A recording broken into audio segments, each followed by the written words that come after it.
Dear distinguished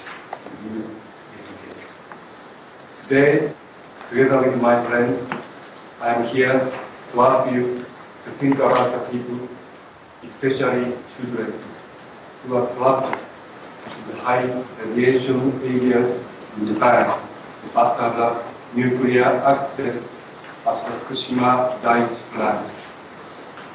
Today, I am here to request you to take a significant step as the United Nations Human Rights Council to rescue these trapped people. They are living in the zone that is equivalent or higher level of the radiation contamination compared to the evacuated zone around the Chernobyl nuclear plant. The health effects of radioactivity is well established. As Dr. Rex has been presented to you, the radioactivity will cause problems not only in your health, but also in the health of your descendants. You also have the actual suffering of the local people who have to escape to faraway location in such a big hurry.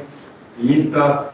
Itogawa's speech, he can also take a lot about the feeling of the evacuee and his own feeling as a leader of this group of people who have to experience extraordinary circumstances.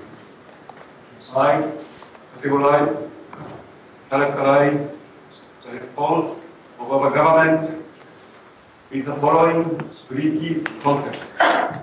First, they have always been extremely selective in their release of necessary information. Second, they play down the effect of the accident. Third, they raise the standard of nuclear safety at their convenience. 25 years prior to the Fukushima nuclear accident, there was a Chernobyl accident. This is something the most relevant to compare with. What did we learn from the experience of Chernobyl? When Chernobyl accident happened, the Soviet government did not provide iodine tablet to its people. This caused thyroid cancer in children. Likewise, the Japanese government did not provide with iodine tablet either. One town even instructed to collect tablet they once distributed. Now, we are finding an unusually high rate thyroid abnormalities among Fukushima children. There is already reported case of one child who has been diagnosed with thyroid cancer. Japanese government changed the legal allowance of radiation exposure from 1 millisievert per year to 20 millisievert per year to prevent designation of wider mandatory evacuation zone. The same mistake had already been made by Soviet Union 25 years before in order to prevent the school children evacuation. The Japanese government selectively hid the crucial information in order to break down the accident. This includes the detailed simulation done by a state-of-the-art system called SPEEDY, which is based on the measurement of the date points next to each other, having the local geography and the weather condition of the time of the accident into consideration. They also repeatedly told the people that there will be no immediate effect on health Japanese government still withholds certain critical information even today.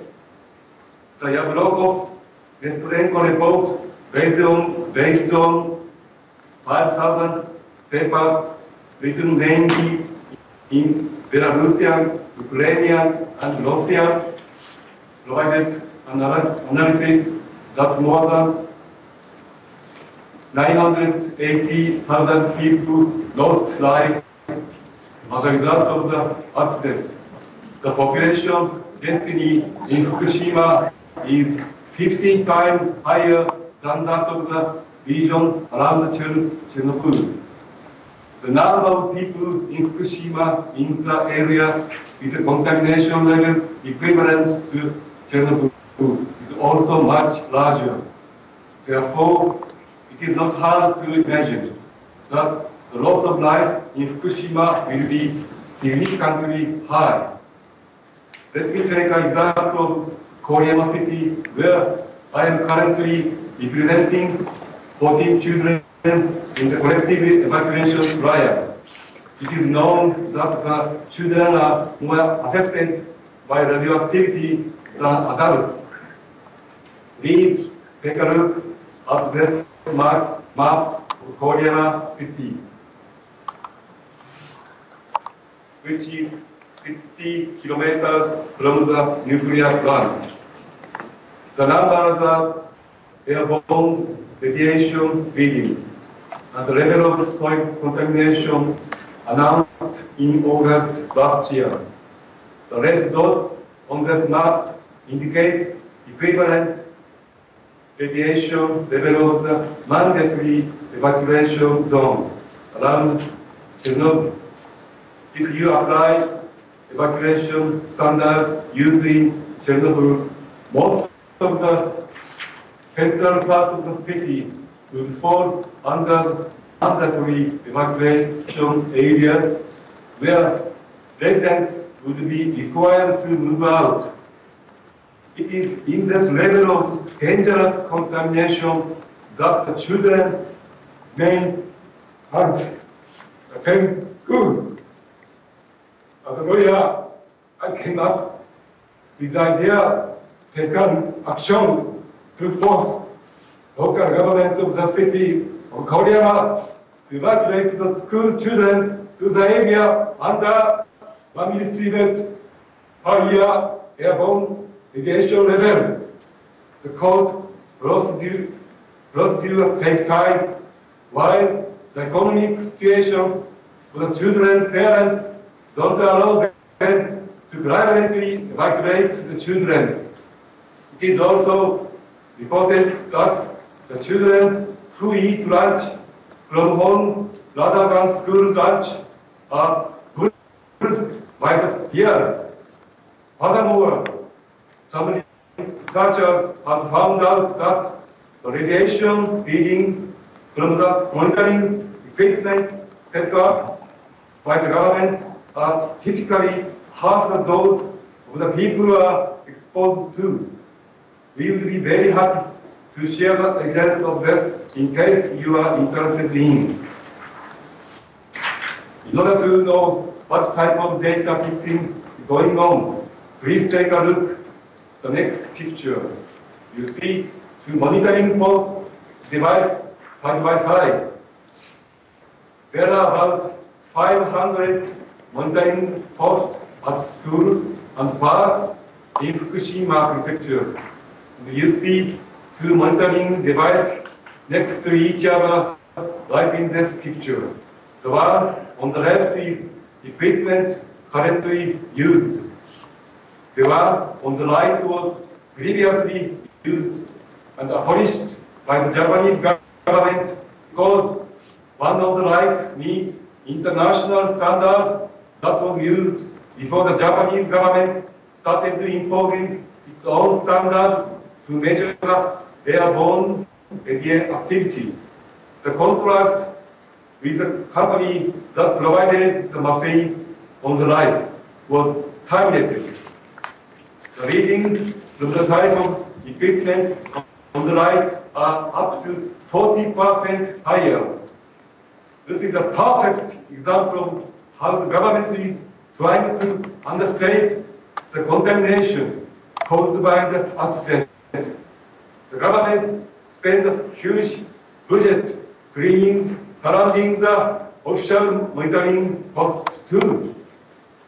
Let me now talk about actual health condition of the children of Fukushima Prefecture.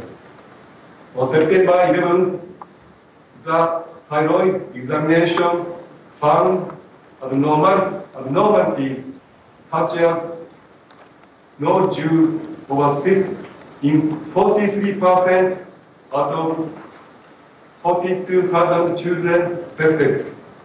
The numbers for the girls were worse. 54% of the girls from age 6 to 10 had these abnormalities, and 55 for age 11 to 5.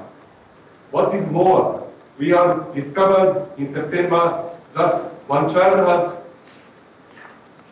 pediatric thyroid cancer. However, the government still refuses the linkage of these symptoms to the accident. The Japanese government does not assume responsibility for volunteer evacuation. This means to the resident, the government will not pay if he decided to leave.